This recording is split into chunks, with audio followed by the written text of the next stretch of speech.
이 시각 정치권 이슈 살펴봅니다. 더불어민주당 지도부 선출 방식에 있어 대의원과 권리당원 표의 가치를 동등하게 보는 1인 1표제로 바꾸는 개정안을 두고 내부 갈등이 심화하고 있습니다. 영남권을 중심으로 과소 대표 논란이 제기됐고 이현주 최고위원은 공개 반대 발언 뒤 회의장을 바로 떠나는 등 공개 충돌도 이어졌습니다. 일부 당원들은 절차상 하자를 문제 삼아 가처분 신청 준비에 들어가며 논란이 확산되는 모양새입니다. 한편 다음 주 12.3 비상계엄 1주년을 앞두고 여야 공방이 거세지는 모습입니다. 민주당은 내란 전담 재판부를 추진하겠다고 공식 선언했고 국민의힘도 대여 공세 고삐를 조이며 지지층 결집에 힘을 쏟고 있습니다. 관련 정치권 이슈 자세히 짚어보겠습니다.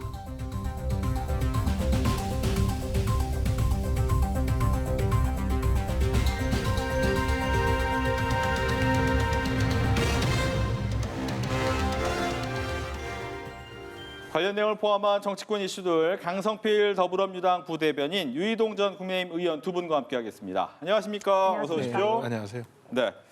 민주당이 대의원과 권리당원의 표 가치를 동등하게 하는 당원당규 개정안을 오늘 당무위원회 상정에 통과했습니다. 이를 두고 당내 우려 의견이 이어지면서 중앙위 일정은 일주일 미뤄지기도 했습니다. 관련 발언 듣고 대담 시작합니다. 1인 1표제는 정청래 대표만 추진한 건 아니고요. 예. 이건 우리 민주당의 이어달리기라고 보시면 됩니다. 지금 대통령님이 대표 시절에도 예. 60대 1을 최대한 많이 낮춰놨습니다. 그건 다 알고 계실 겁니다. 예. 그때 뭐 당내에서 여러 의견들이 있어서 일단 그렇게 했고 이번에는 1대1로 이제 맞추는 당원 주권 시대를 열겠다 예. 그 얘기입니다. 내년 지방선거 이후에 정청래 대표 연임을 위해서 사전 포석을 깔아놓는 거 아니냐라는. 글쎄요, 제가 비서실장인데 저는 당대표로부터 내년 지방선거 이후 8월 선거에 대해서 들어본 적이 없거든요.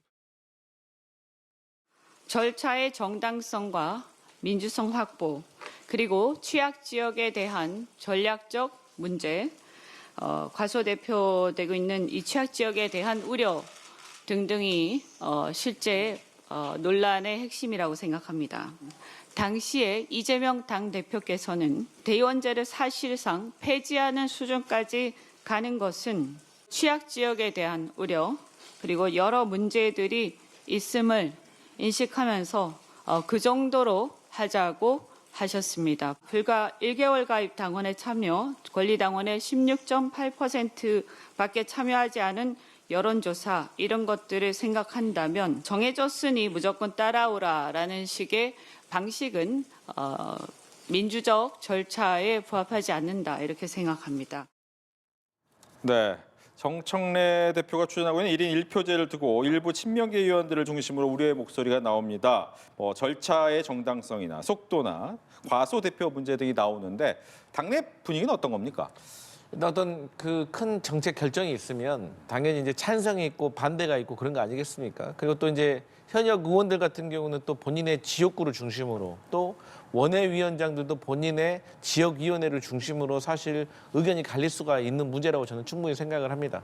그래서 이제 과거부터 저희 민주당에서는 이 대의원과 이 권리당원의 등가성에 대해서 어떻게 해결을 해야 될 것이냐 이게 둘 다 장단점이 있는 거거든요. 그러니까 이 대의원 제도가 있는 이유는 대의민주주의. 그러니까 모든 사람이 어떤 결정을 함에 있어서 다 참가할 수가 없잖아요. 그렇기 때문에 대의원이라는 대표를 통해 가지고 의견을 피력하는 것이고 그게 당의 의사결정 과정 속에 이제 영향을 주는 건데 이제 문제는 이겁니다. 어쨌든 간에 현역 의원들이 저희 민주당 같은 경우는 이 대의원을 결정하는 구조에 조금 깊숙이 개입이 되어 있어요. 그러다 보니까 대의원의 어떤 영향력이 커지면 커질수록 그 대의원을 임명하는 데 있어서 이제 영향력을 발휘했던 현역 지역위원장들의 또 영향성이 좀 커지는 경향이 있는 거예요. 하지만 이제 과거에는 또 험지에 뭐 한 지역위원회 영남 같은 경우는 50명의 당원도 모으기가 어려운 시절이 있었습니다. 근데 지금은 이제 253개 지역구에 모두 다 1000명 이상의 당원 정도는 있기 때문에 저희가 이제 국민 어떤 주권 시대, 당원 주권 시대로 가는 차원에서 우리가 1인 1표제로 가는 것이 맞지 않겠냐. 그래서 과거에도 이제 이재명 대표 시절에 60대 1의 비율을 20대 1의 비율로 저희가 이제 조정을 했고 이제 정청래 대표가 후보 시절에 1대1까지 등가성을 맞추겠다라고 약속을 했기 때문에 이제 정청래 대표로서는 17개 시도당에 그리고 통해 가지고 253개 지역위원회에 공람을 했고 또 전국 위원장 회의에도 이걸 공람을 했기 때문에 또 정당원들의 여론조사까지 거쳐서 이게 나름대로의 어떤 정당성을 확보한 것이 아니냐라고 이제 얘기를 한 건데 이게 이제 최고위원들 사이에서도 이제 호불호가 좀 갈리는 면이 분명히 있습니다. 그래서 결론은 황명선 최고위원이 이와 관련된 보안 수정 TF의 단장을 맡기로 했습니다. 그러니까 황명선 최고위원은 이 1인 1표제에 대해서는 보안 수정이 필요하다라는 입장을 가진 분이기 때문에 그러니까 그 시간에서 반대 입장을 가지고 있는 황명선 최고위원이 그러면 이 보안 수정하는 TF 단장이 된다면 이 문제를 조금 더 우리가 머리를 맞대고 현명하게 해결할 수 있는 방법을 찾을 수 있겠다라는 의미에서 그렇게 단장을 맡기로 했고 또 이제 중앙위원회에서 이제 결정을 해야 되잖아요. 근데 중앙위원회가 11월 28일로 예정되어 있었는데 어떤 수기 과정을 좀 더 거치기 위해서 12월 5일로 연기를 했다 이렇게 보시면 될 것 같습니다. 네, 유이동 전 의원께서는 어떻게 보고 계신지. 저는 이 사안을 두 가지 점에서 매우 흥미롭게 바라보고 있는데요. 첫 번째는 이 정도면 이재명 대통령이 해외 순방 가는 게 두렵겠다. 예, 그러니까 대통령의 시간이라고 불리우는 그 대통령의 이벤트가 있을 때마다 지금 민주당 내에서는 뭐 의도적이냐 의도적이지 않느냐라는 그 논란은 있습니다만 당이 소모적인 정치적 논제를 이렇게 던짐으로써 대통령의 시간과 성과들을 가린다라는 비판들이 많이 있었지 않습니까? 근데 그때마다 정청래 대표는 의원님들은 앞으로 대통령께서 외국에 나가시거나 이러면 그런 논란의 여지가 없도록 좀 조심해 주십시오라고 하면서 당신은 뭐 전혀 그렇지 않았던 것처럼 시체미를 뚝 떼면서 당내 의원들께는 그런 주문을 하셨었는데 이게 당의 근본적인 구조 개편을 가져올 이 1인 1표제 이 시행을 앞두고 대통령실을 비롯한 친명계에서 양보를 할까? 저는 이게 관심사 하나고요. 두 번째는 당원 주권 강화 문제는 민주당 내에서는 오래전부터 있어 왔습니다만 이 문제를 앞서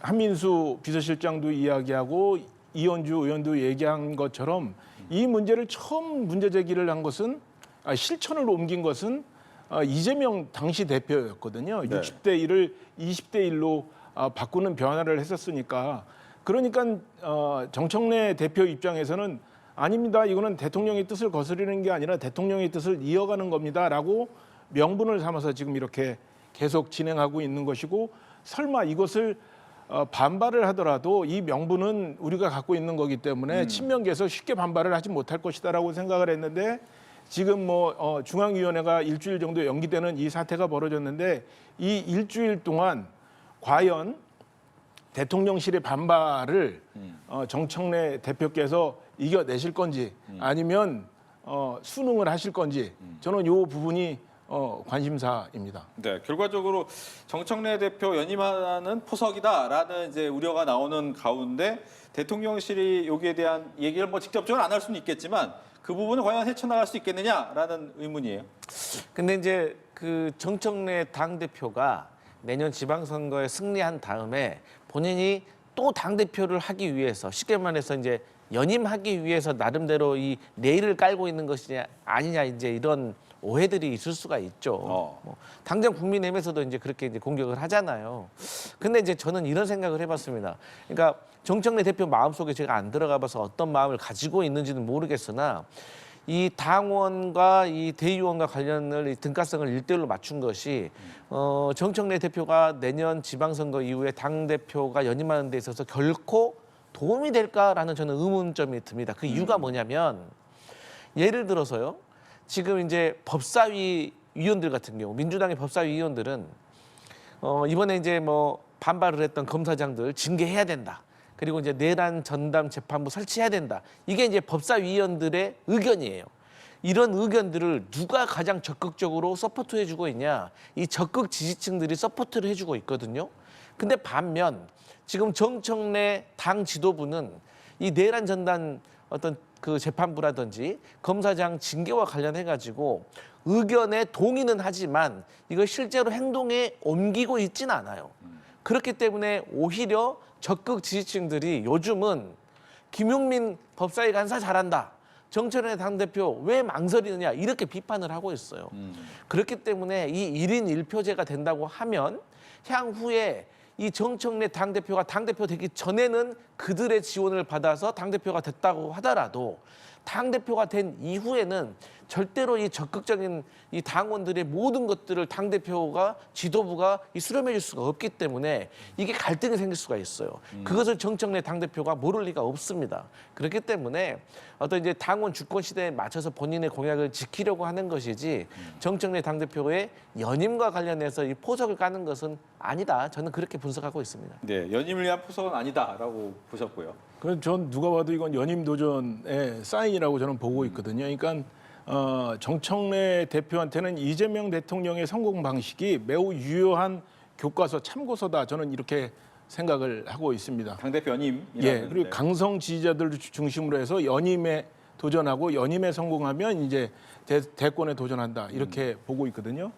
근데 시기적인 측면을 봤을 때 이번에 저는 정청래 대표 입장에서 계속 비판을 받았던 게 왜 대통령의 시간에 당신이 당에서 문제를 일으켜서 대통령의 성과를 가리냐라는 비판을 많이 받아왔고 그렇게 하지 않겠다라고 여러 차례 말씀을 했습니다만 그럼에도 불구하고 이번에는 부담스러웠지만 안 할 수 없는 상황이었을 것이다. 저는 그렇게 생각을 합니다. 왜냐하면 최근에 김민석 총리가 연일 서울시를 비판하면서 여러 장소에 정치적인 목소리를 내면서 등장하고 있잖아요.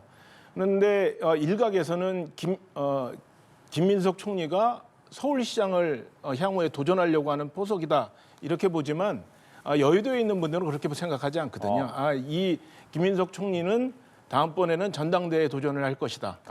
당대표에 도전을 할 것이다라고 보고 있고 그 내용을 알고 있는 정청래 대표 입장에서는 지난번에 박찬대 원내대표와 겨뤘을 때 대의원제도 있고 1대 20의 그 대의원제 속에서 선거를 치렀습니다만 당원에서는 이겼다고는 하지만 사실은 그때 당시에 박찬대 후보와 앞으로 총리를 지내고 난 김민석 총리와의 대결이라는 것은 저는 질적으로 매우 달라지는 것이기 때문에 그런 부분을 굉장히 염두에 뒀을 것이고 그렇기 때문에 이번에 정청래 대표는 여러저러 부담을 안고 있음에도 불구하고 과감하게 이 시기를 놓치면 안 되겠다는 생각에 저는 이 일들을 감행한 것이 아닌가 그렇게 보고 있습니다. 네. 민주당이 어쨌든 이 1인 1표제 최종 처리를 일주일 미루어서 12월 5일에 처리를 하기로 했고 그 일주일 시간 동안 보완책을 좀 더 논의를 하겠다 이런 건데 어쨌든 이렇게 속도 조절에 나선 거는 당내 의견을 좀 무시할 수는 없겠다는 판단이 있었던 것 같거든요. 그렇다면 12월 5일까지 좀 의견이 정리가 될 수 있겠습니까? 일단 저는 뭐 정리가 될지 안 될지는 사실 저도 잘 모르겠습니다. 왜냐하면 이게 이제 각 국회의원들, 그러니까 저희 당의 중앙위원이 당 지도부, 그다음에 전현직 국회의원들, 그다음에 광역단체장, 기초단체장, 그리고 각급의 어떤 위원장들, 권리당원, 대의원들이 다 포함되면은 뭐 한 400명이 넘어요.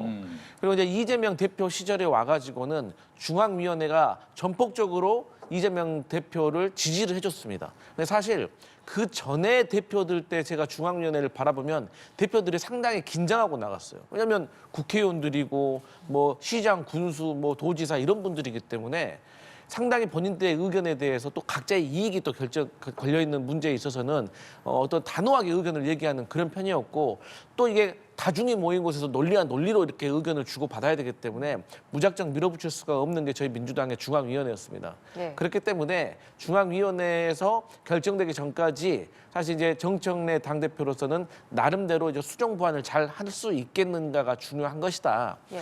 하지만 이제 대통령께서 11월 25일 날 귀국을 하십니다. 근데 이제 지금 이제 오해받기로는 또 이제 아니 대통령 해외 순방 중인데 이렇게 뭐 또 시끄럽게 하면 되겠어? 이제 이런 오해들이 있기 때문에 또 12월 5일까지 충분히 밀어놓으면 대통령의 해외 순방과 관련된 성과가 빗바르지 않으면서 당내에서는 또 실무적으로 여러 가지 논의를 걸칠 수 있는 시간이 있기 때문에 저는 어쨌든 정청래 당대표가 나름대로 이 당내의 어떤 다른 의견, 수정 보완에 대한 의견을 제대로 수렴하지 않으면 이게 꼭 무조건 통과될 가능성이 높다라고 보기는 좀 어려울 수도 있는 것 같습니다. 네. 12월 5일까지 관련 의견이 정리가 될지가 관심사다라고 말씀을 하셨는데 개인적으로는 어떻게 전망하세요?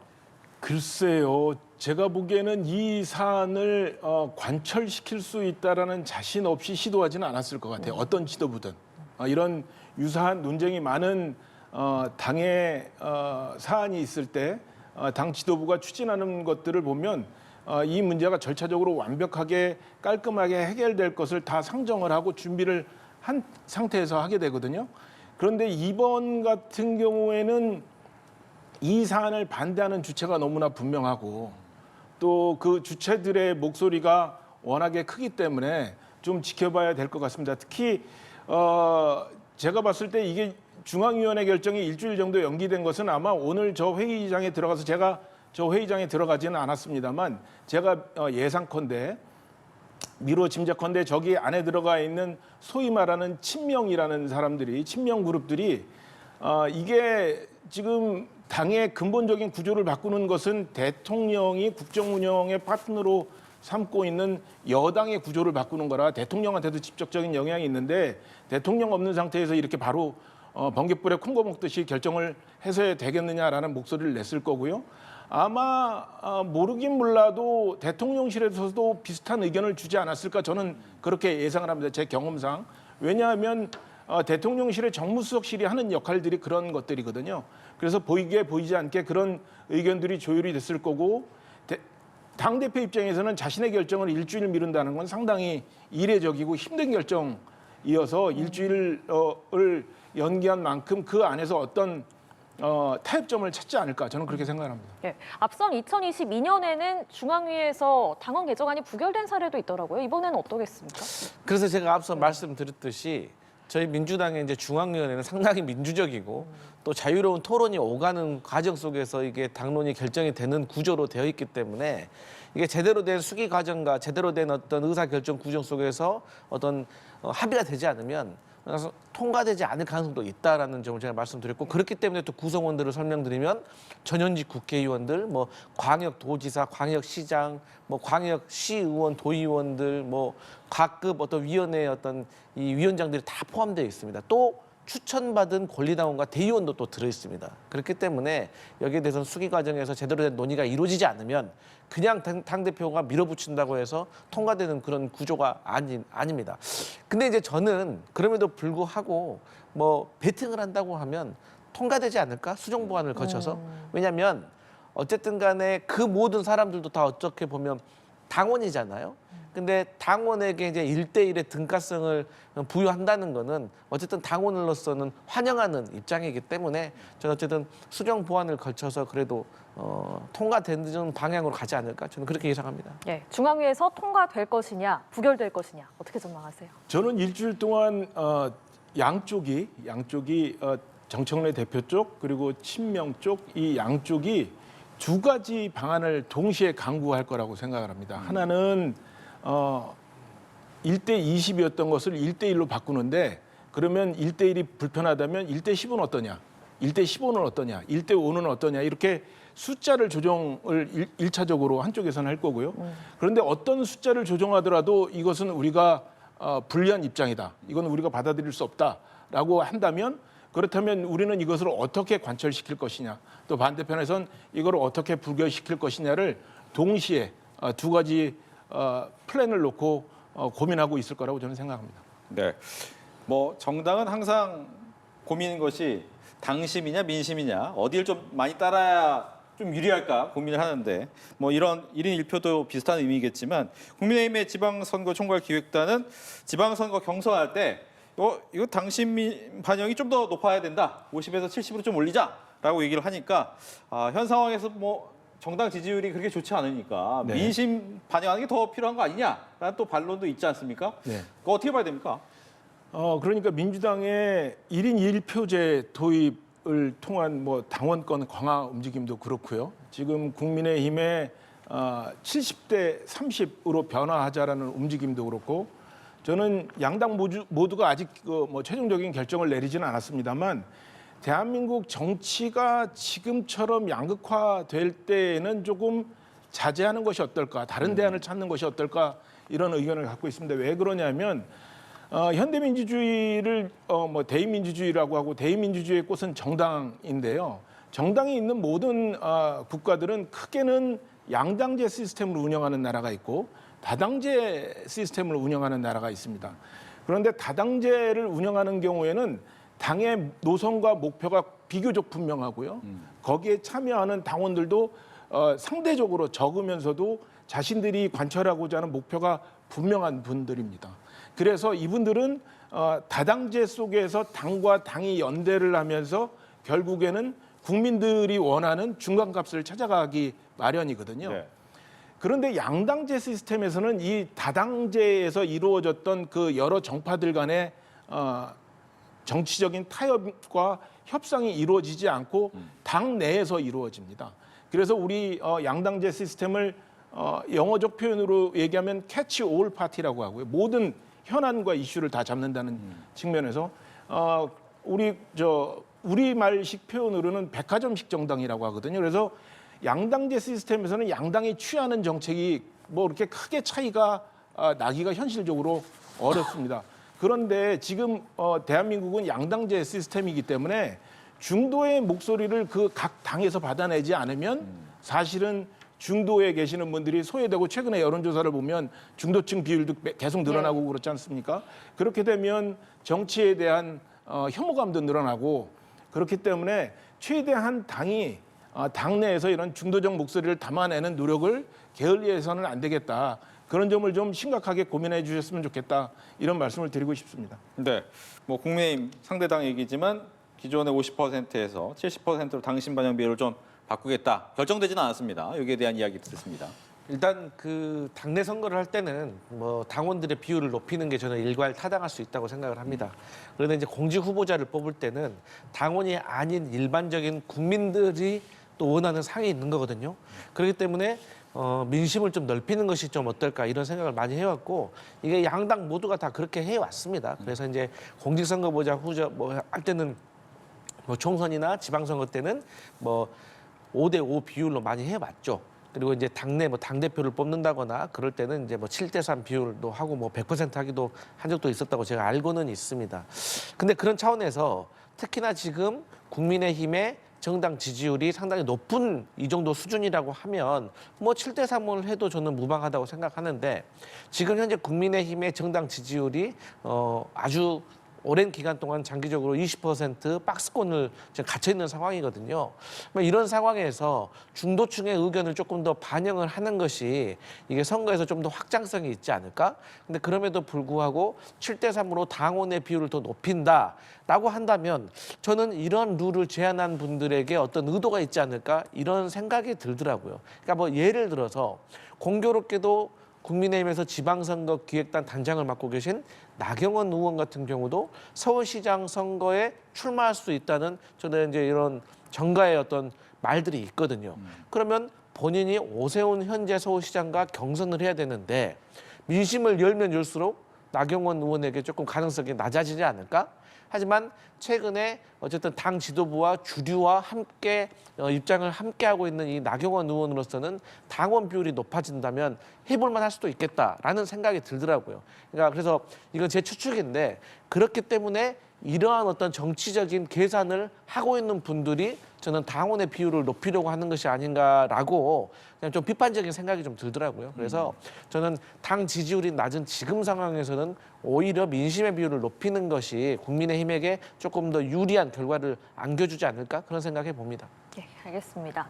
다음 주 12.3 비상계엄 1주년을 앞두고 여야 공방이 거세지는 모습입니다. 관련 발언 직접 듣고 대담 이어가겠습니다. 벌써 다음 주면 윤석열의 불법 계엄 사태가 발생한 지 1년이 됩니다. 윤석열의 불법 계엄에 동조했던 국민의힘도 누구 하나 반성하지 않습니다. 그러면서 아스팔트로 나가 민생 회복과 법치 수호를 외치고 있으니 황당할 따름입니다. 위헌 정당 해산 심판으로 길바닥에 나앉는 것을 미리 연습하는 건지는 모르겠으나 자신들이 망쳐놓은 민생과 법치를 부르짖다니 민망하지도 않은 모양입니다. 필요하다면 국민의힘을 위헌 정당 해산 심판 대상에 올려 헌법적 절차를 밟겠습니다. 국정조사 협상을 지금까지 해본 결과 결론부터 말씀드리면 더불어민주당 지도부는 국정조사를 할 의지가 별로 없어 보입니다. 협상을 하면서 우리에게 계속 이런저런 핑계를 대면서 좀 기다려달라 이렇게 얘기하는데 시간 벌기용 침대 축구에 불과합니다. 더불어민주당에게 마지막으로 촉구합니다. 오늘까지 국정조사에 대한 최종 입장을 밝혀주기 바랍니다. 여러 가지 상황을 고려했을 때 비상한 수단을 강구해야 될 상황도 있을 수 있습니다. 네, 비상계엄 1주년을 앞두고 민주당의 국민의힘을 향한 내란 정당 공세가 거세지는 모습인데 오늘은 이재명 대통령 귀국 후에 내란 전담 재판부를 추진하겠다고 공식적으로 밝혔더라고요. 이게 지난 9월 이후에 얘기가 좀 뜸했었는데 이렇게 기류가 달라진 배경은 뭐라고 봐야겠습니까? 사실 이제 저희 당에서 이 내란 전담 재판부에 대한 필요성은 아주 오래 전부터 제기가 되고 있었습니다. 이유는 아주 간단한 거죠. 그러니까 이제 내란과 관련된 이 피해자들에 대한 구속 영장이 번번이 이제 기각이 되고 있는 거예요. 그러니까 그 비율을 제가 살펴봤거든요. 그러니까 2024년도 작년도에 일반적인 형사 사건에서 구속 영장이 기각된 사례는 22.9%. 그러니까 뭐 10명 중에 뭐 2~3명 정도가 영장이 기각되고 거의 대부분이 이제 영장이 나와서 구속 수사가 이루어지는 것이죠. 그런데 이번에 3대 특검이 영장을 신청을 했는데 기각된 경우가 47.7%입니다. 그러니까 일반 형사 사건과 비교했을 때 2배 이상 기각이 많은 거예요. 그런데 그러면 이 우리가 영장을 기각할 때는 첫 번째 증거 인멸의 우려가 있는가? 근데 박성재 법무부 전 장관 같은 경우는 이미 수용 인원, 그러니까 정치인들이든 누군가를 잡아가지고 이 사람들을 어딘가에 수용을 해야 되는데 이 수용할 수 있는 시설에 대한 현황이 어떤 것인가에 대해서 보고를 받고 또 그 문건을 삭제를 했습니다. 그리고 또 한덕수 전 총리 같은 경우도 본인이 헌법재판소에 나와서 본인은 뭐 개헌 선포문 뭐 양복 주머니에 있었다 뭐 이런 말하고 뭐 반대했다 그랬는데 CCTV 보니까 그런 게 아닌 것으로 지금 밝혀지고 있는 상황인데 이런 면에서 이런 내란의 공범, 주요 혐의 종사자들의 영장이 기각되는 상황을 보면서 국민들이 불안해하고 있는 거예요. 그런 상황에서 지금 윤석열 전 대통령의 내란 재판을 담당하고 있는 직위원 재판부에 대한 이 재판을 운영해가는 모습들, 속도들 이런 걸 보면서 국민과 당원들이 내란 전담 재판부가 필요하다라고 계속해서 주장을 해왔습니다. 그런데 또 이제 정부가 이제 출범한 지 얼마 안 된 상황에서 이런 내란을 척결하는 것도 중요하지만 또 국민적으로 또 중도층에서는 너무 이 정권 초반에 사정정국으로 들어가는 것이 아니냐라는 부담이 있어서 저희가 조금 속도 조절을 해왔는데 지금 와서 지금 계속해서 영장이 기각되는 걸 보면서 더 이상 미루다가는 정말 내란 척결이 되지 않겠구나 이런 걱정이 있어서 이재명 대통령의 어떤 해외 순방 성과를 빗바라게 하지 않는 그 이후에 저희가 좀 이걸 추진해야겠다 이런 상황입니다. 네, 이런 내란 전담 재판부 설치 주장에 대해서는 어떻게 생각하세요? 저는 뭐 아마 민주당 그 지도부 입장에서는 최선의 공격이 뭐 최선의 수비다 이런 생각을 갖고 지금 이 문제를 접근하는 게 아닌가 이런 생각을 합니다. 왜냐하면 이재명 정부 초기에 비교적 잘 정부가 안착돼야 되고 그리고 그 과정 속에서 생기는 내부적인 갈등이라든지 이런 내부 문제를 잘 억누르기 위해서는 그 좋은 그 상대방을 찾아서 공격을 해야 되는데 그게 아마 지금 이 문제로 귀결되는 게 아닌가 이렇게 생각을 합니다. 사실 민주당 입장을 대변하고 있는 법조인들조차 그 내란 전담 재판부는 위헌 요소가 많다고 방송 끝나고들 얘기를 하시면서 걱정들을 많이 하세요. 그러니까 그리고 또 이 공개적인 자리가 끝나고 나면 그 정당 해산 문제 역시도 과연 이것을 판단을 법원으로부터 받아낼 수 있을까에 대한 우려도 많이 하거든요. 그러니까 만약에 이것을 했다가 그 위헌 심판을 받아내지 못했을 때 역풍이나 이런 것들을 많이 우려하고 있습니다. 그래서 실제로 물론 이제 민주당의 강성 당원들은 이 계엄 이후의 상황을 내란으로 보고 내란에 대한 준엄한 법적 심판을 내려야 된다라고 주장을 하실 거고, 또 그분들의 기대고 있는 정치인들 입장에서는 그 목소리를 내지 않을 수가 없겠죠. 지금 뭐 그런 목소리를 내시는 분들을 보면 대부분 내년도 지방선거에 출마하시려고 하시는 분들이고, 지방선거에서 승리를 하고 안 하고를 떠나서 당내 후보가 되셔야 되니까 아마 그런 분들 입장에서는 그런 주장을 충분히 하실 수 있다고 봅니다. 그렇지만 법적으로는 매우 위험한 판단이다라고 저는 생각을 합니다. 네. 조국 혁신당 얘기로 넘어가도록 하겠습니다. 조국 혁신당 조국 전 비대위원장이 광복절 특별사면으로 출소한 지 100일 만에 당 대표로 복귀를 했습니다. 상당히 높은 득표였어요. 근데 이제 문제는 조 대표는 민주당보다 좀 더 진보적이겠다라고 얘기를 한 상태이기 때문에 아마 내년 지방선거를 놓고도 굉장히 많은 생각을 할 것 같긴 합니다. 민주당부터 어떤 관계가 설정됩니까? 뭐 이제 조국 혁신당과 저희 민주당은 뭐 우호 정당이라고 표현할 수 있을 것 같아요. 큰 틀에서 내란을 척결을 해야 되고 이제 그런 과정 속에서는 충분히 연대할 수 있고 뜻을 함께할 수 있지만, 이 선거라는 것은 양보할 수 없는 서로 간의 어떤 지지자들에 대한 마음이 있기 때문에 선거에 대해서 말씀을 드리면, 지방선거에서는 저는 호남 지역에서는 저희가 1대1로 경쟁을 하는 것이 맞겠다. 하지만 이제 수도권이라든지 아니면은 우리 험지로 표현되고 있는 TK 지역이라든지 이런 부분에 있어서는 충분히 연대를 할 수가 있겠다. 그러니까 뭐 단일화 과정을 통해서 붐업이 될 수가 있고, 또 더 많은 또 괜찮은 후보들이 또 출마를 해줘서 또 흥행이 된다고 하면 또 저희가 험지에서도 좋은 성과를 거둘 수가 있다고 보기 때문에 이렇게 때로는 경쟁적으로 때로는 연합하는 그런 관계로 가는 것이 맞고, 뭐 한간에서는 뭐 계속 뭐 합당을 해야 된다 이런 말씀들을 하시는데 저는 지금까지 조국 혁신당과 저희 민주당의 관계를 지켜봤을 때 합당을 해서 하나가 되는 것보다는 뭐 조국 혁신당에서 말씀하시는 것처럼 좀 더 개혁적이고 진보적인 목소리를 내고 세명선 역할을 해주시는 것이 지금까지는 좀 더 좋은 모습으로 우리가 국민들께 평가가 됐다고 생각을 하기 때문에, 만약에 이제 정권이 연장돼서 뭐 한 4년 후에는 모르겠지만 이번에 이제 이재명 대통령 이 정권 하에서는 저희가 이제 합당을 하는 것은 옳지 않다. 경쟁적 관계로 가는 것이 맞다. 이렇게 보여집니다. 네. 국민의 입장에서는 조국 혁신당이 있음으로 인해서 유리한 점이 많습니까? 아니면 불리한 점이 훨씬 더 많습니까? 뭐 그렇게 큰 차별성은 없는 것 같습니다. 아무래도 저희는 그 비례대표 선출 방식이 올바른 방식은 아니다라는 판단을 오랫동안 해왔고요. 그 문제로 패스트트랙으로 인해서 의원들이 많은 어려움도 겪었기 때문에 뭐 이렇게 조국 혁신당의 존재에 대해서 뭐 이렇게 큰 의미를 두고 있지는 않고, 다만 그 선출하는 방식에 대해서는 큰 문제 인식을 갖고 있죠. 그런데 이제 조국 혁신당 입장에서는 앞서서도 말씀을 드렸습니다만 양당제 시스템에서 제3당이 존재하는 방식, 살아남는 방식이라는 것은 매우 단순합니다. 자신들과 당의 정체성이 상대적으로 더 유사한 당과 함께 어떻게 연대를 하고 그 연대의 결과를 통해서 얻어진 과실들을 함께 나눌 것이냐인데, 제가 보기에는 민주당 입장에서는 조국 혁신당과 뭘 정치적 과실을 함께 나눌 생각은 전혀 없어 보이거든요. 그래서 이번 지방선거를 앞두고 우리가 없으면 어쩌면 당신들이 정치적으로 손해보는 게 훨씬 많을 거야라는 것을 좀 드러내기 위한 뭐 정치적인 행위, 이벤트 이런 것들을 좀 더 많이 하지 않을까 저는 생각을 합니다. 예. 한동훈 전 대표가 쏘아올린 대장동 항소포기 토론을 조국 대표랑 장동혁 대표가 하기로 했잖아요. 네, 두 대표가 최대한 빨리 진행하기로 했는데, 이렇게 두 대표가 좀 토론회에 적극적으로 나서는 배경은 뭘까요?